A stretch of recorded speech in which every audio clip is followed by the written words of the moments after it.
రావాలని భారతదేశంలో ఉన్నటువంటి చాలామంది దేశాన్ని ప్రేమించే వాళ్ళు కోరుకుంటున్నారు. ముఖ్యంగా నరేంద్ర మోదీ గారి అభిమానులు కోరుకుంటున్నారు.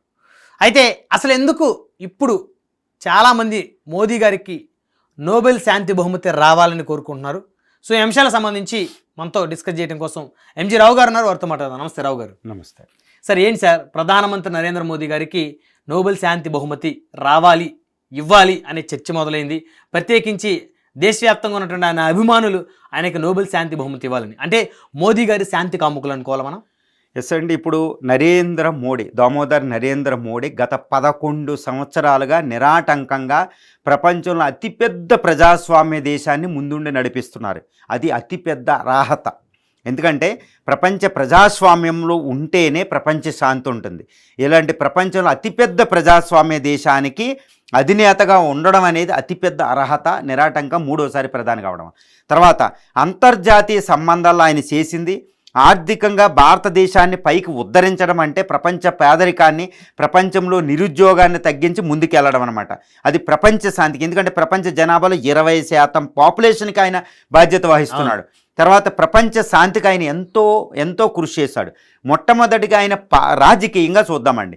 రాజకీయంగా ప్రపంచంలో అతిపెద్ద ప్రజాస్వామ్య దేశానికి అధినేత 11 సంవత్సరాలుగా. ప్రపంచంలో ప్రజాస్వామ్యానికి ఆయన పెద్ద ఊతమిస్తున్నాడు. ప్రపంచంలో రోగ్ నేషన్ వీటికి ప్రపంచంలో అద్భుతమైన సందేశాలు ఇస్తాడు. తర్వాత రెండోది ఏంటంటే ప్రపంచంలో భారతదేశంలోనే ఆయన భారత ప్రజలు ఆయన ఆదరించడం కాదండి. ఇప్పుడు ప్రపంచంలో టైమ్స్ మ్యాగజైన్ ఏంటి, ఫార్చ్యూన్, ఇంకా ఏది చూసినా కూడా ప్యూర్ రీసెర్చ్ ప్రకారం ఏది చూసినా కూడా, తర్వాత ఎక్స్ అకౌంట్లు చూసినా, ట్విట్టర్ అకౌంట్లు చూసినా, ఏది చూసినా కూడా ప్రపంచంలో అతి ఎక్కువ ప్రజాదరణ గల హయ్యెస్ట్ పాపులర్ వరల్డ్ లీడర్ అంటే Narendra Modi. Even Trump, Putin, Xi జిన్పింగ్లకే అంత పాపులారిటీ లేదు, అంత కన్సిస్టెంట్గా పాపులారిటీ లేదు. అంటే ప్రపంచాన్ని ఆయన ఎలా ఇన్ఫ్లుయెన్స్ చేస్తున్నారు అనేది ముఖ్యంగా. తర్వాత రష్యా ఉక్రెయిన్ వార్ జరుగుతుంటే ఆయన వెళ్ళి అక్కడికి ఇచ్చిన సందేశం ఏంటంటే ఇట్స్ నాట్ అన్ వార్ ఎరా అని పుతిన్ మీద ఇన్ఫ్లుయెన్స్ చేసి, పుతిన్ అణ్వాయుధం వేస్తాను ఉక్రెయిన్ మీద అనేదాన్ని ఆపింది నరేంద్ర మోడీకి వస్తుంది. ఈవెన్ నాటో దేశాలు కూడా ఇది ప్రస్తావించినాయి. ఈ మాట బ్రిటిష్ ప్రధాని, జర్మనీ ఈ అధ్యక్షులు కూడా ఇది నరేంద్ర మోడీ వల్ల, భారత ప్రధాని వల్ల మాత్రమే పుతిన్ కాస్త తగ్గాడు అని మాక్రాన్ కూడా మాట్లాడడం అంటే దాన్ని చూసుకోండి. సో పుతిన్ ఆపి పుతిన్ని ఎక్కడికక్కడ కట్టడి చేసుకుంటూ వస్తున్నారన్నమాట. రెండోది ఏంటంటే చైనాని కట్టడి చేస్తున్నారు. ఎందుకంటే ఈయన చైనాని ఇక్కడ గాల్వాన్ వ్యాలీ ఇది వచ్చినప్పుడు ఆపకపోతే తైవాన్ ఇప్పటికే తైవాన్ మీద అటాక్ చేసి ఉండనమాట. సో ఈ విధంగా ప్రపంచ శాంతికి ఈయన కృషి చేస్తున్నారు. తర్వాత voice of the third world war nations, 3వ ప్రపంచ వెనకబడిన దేశాలకి ఈయన ఒక వాయిస్గా ఉంటున్నారన్నమాట. కరోనా వచ్చినప్పుడు మనమే తయారు చేసుకోవడం కాదు టీకా, అందరికి ప్రపంచంలో 3వ ప్రపంచ దేశాలకి సప్లై చేశారు. ఆ విధంగా WHOలో ప్రపంచ శాంతికి ఇచ్చి అది చాలా ఇంపార్టెంట్ అండి అది. ఆ విధంగా తర్వాత ఎన్విరాన్మెంటల్ కోసం అమెరికా అధ్యక్షుడు బయటికి వెళ్ళిపోయిన ట్రంప్ ఎన్విరాన్మెంటల్కి అలాగే కట్టుబడి ఆయన శాంతి కృషి చేశారు. ఈ G20 ఈ క్వాడ్లో ఉంటూ బ్యాలెన్స్ చేస్తూ ఇండియా యొక్క పవర్ని బ్యాలెన్స్ చేస్తూ వెళ్ళారు. ముఖ్యంగా ఏంటంటే ఈ పాకిస్తాన్ ఎంత రెచ్చిపోయినా, ఎంత రెచ్చగొట్టినా, సర్జికల్ స్ట్రైక్ చేసినా, యుద్ధం చేసినా కేవలం 4 రోజుల్లోనే పాకిస్తాన్ బుద్ధి చెప్పి యుద్ధం లేకుండా ప్రపంచం మీద యుద్ధాన్ని రుద్దకుండా ఈయన బయటకు వచ్చిన విధానం ప్రపంచం మెచ్చుకుంటుంది.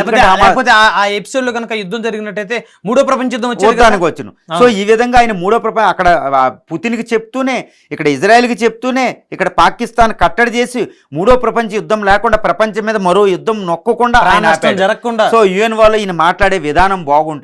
సో ఇంతటి తర్వాత భారతదేశ ఆర్థిక విధానాలకు వస్తే కరోనా ఉన్న ఈ భారతదేశం వరల్డ్ బ్యాంకే చెప్తుంది తర్వాత 35 కోట్ల 2014 నుంచి 2024 వరకు 10 సంవత్సరాల కాలంలో ఈయన పరిపాలన కాలంలో ఈ 30 కోట్ల మంది పేదల్ని పేదరికం నుంచి బయటపడేయడం జరిగింది, ఉద్యోగితను కల్పించడం జరిగింది. World bank రిపోర్టే.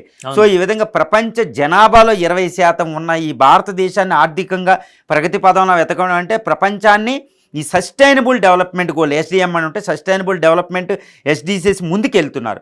సో ప్రపంచ శాంతికి ఐక్యరాజ్య సమితి యొక్క వ్యవస్థను మెప్పొందించడానికి అంతర్జాతీయ సంబంధాలని, ఆర్థిక, రాజకీయ, ఎన్విరాన్మెంటల్ అన్నింటిలో ఈయన ప్రోద్బలం ఉంది. సో ప్రపంచం ఆదరిస్తున్న నాయకుడు, ప్రపంచ ప్రజాస్వామ్యానికి అతిపెద్ద నాయకుడు. సో ఇలాంటి నేతకే నోబెల్ పీస్ ప్రైజ్ రావాలి అనుకోవడం ప్రపంచం కోరుకుంటుందండి, ఇండియా కూడా కాదు. అదే అందుకని అంత పెద్ద ప్రజాదరణ ఉందన్నమాట. ఈయన డెడికేషన్, ఈయన వర్క్ స్టైలు, ఈయన అన్ని దేశాలతో దౌత్య విధానం, శత్రుత్వం లేనిది. అదేవిధంగా భారత సంస్కృతిని ప్రపంచానికి చెప్తున్నాడు. చూడండి, ఇంటర్నేషనల్ యోగా డే June 21, ఆయన ప్రపంచం అంతా ఈరోజు యోగా చేస్తుంది, అది ప్రపంచ శాంతికి ఉపయోగం. అదేవిధంగా ఇంటర్నేషనల్ నాన్ వైలెన్స్ డే ముందు వచ్చినా దాన్ని చెప్పడం, ఈయన సందేశాలు ఉంటాయండి. ప్రపంచానికి మేము శాంతి కాముకుల్ని ఇచ్చాం, ఏది బుద్ధుడిని ఇచ్చాం, కానీ యోధుల్ని కాదని. ప్రపంచంలో యుద్ధం కుదరదు, ఇది ప్రపంచీకరణ ఆయన పాటుపడతాడు. సో ఈ విధంగా ఏ విధంగా చూసినా ప్రపంచ స్థాయిలో, ప్రపంచంలో అన్ని రంగాల్లో, భారత్లో అన్ని రంగాల్లో ప్రపంచ ప్రజాస్వామ్య, అతిపెద్ద ప్రజాస్వామ్య దేశానికి ఆయన ఉండడం, ఆ రీతి, ఆ పరిపాలనా స్టైలు, ఆయన డెడికేషను, వ్యక్తిత్వం, ప్రపంచం విజను, ఆయన విజన్ చూస్తే నోబెల్ పీస్ ప్రైజ్కి పూర్తి అర్హత ఇప్పుడున్న వరల్డ్ క్లాస్ లీడర్లు అందరిలో ఈయన ముందు వరుసలో ఉంటారు. కాబట్టి నోబెల్ పీస్ ప్రైజ్ అన్ని దేశాల ప్రధానుల కన్నా కూడా ముందు వరుసలో మన దేశ ప్రధాని మోడీ గారు ఉంటారు. ప్రజాదరణ కూడా అలా ఉంది, 80% ప్రజాదరణ హైయెస్ట్ ఉందండి. సో ప్రపంచంలో ఏ నాయకుడికి ప్రజాదరణ ఉంది. ప్యూ రీసెర్చ్ అని, తర్వాత టైమ్స్ మ్యాగజైన్ లో మ్యాన్ ఆఫ్ ది వరల్డ్ రావడం, ఇవన్నిటిలో ఏంటంటే మోడీకి అత్యున్నతమైన ప్రజాదరణ ఉంది. ఈయనకి ఇవ్వడం అంటే ప్రపంచానికి ఒక మెసేజ్ ఇచ్చినట్టే. కాబట్టి నరేంద్ర మోడీకి రావడం అంటే ఇది భారతదేశ కీర్తి వెళ్ళడమే కాదు, ప్రపంచ కీర్తి, అమృతకాల లక్ష్యాలని, ప్రపంచ అంటే లోక కళ్యాణం, ప్రపంచ శాంతి, విశ్వ గురుస్థానం, ప్రపంచం అంటే రాజ్యాంగంలో ఉంటుంది, ఆర్టికల్ 51 అదే సూత్రాలు ఉంటాయి, direct principles of state policy. అందరూ బాగుండాలి, అందులో మనం ఉండాలనే నీతి ప్రకారం, లోక కళ్యాణం కోసం శాంతి శాంతి శాంతి అనే మన వేదవాక్యాల ప్రకారం ప్రపంచ శాంతి ఉంటేనే నేను ఉంటాను, భారతదేశం ప్రపంచంలో ఒక భాగం, అది సుఖంగా ఉండకపోతే నేను ఉండనని ఒక అద్భుతమైన వేదోక్తి ప్రకారం భారత సంస్కృతిని నలుదిక్కులో ప్రసరింపజేశాడండి నరేంద్ర మోడీ. ప్రపంచం కూడా మెచ్చుకుంటుంది. ఈయన ఎక్కడికి వెళ్తే అక్కడ చిన్న నుండి పెద్ద దేశాలు పులకెంత ఉంటుంది, ఒక అద్భుతం కూడా ఉంటుంది, ఎన్విరాన్మెంటలిజం ఉంటుంది.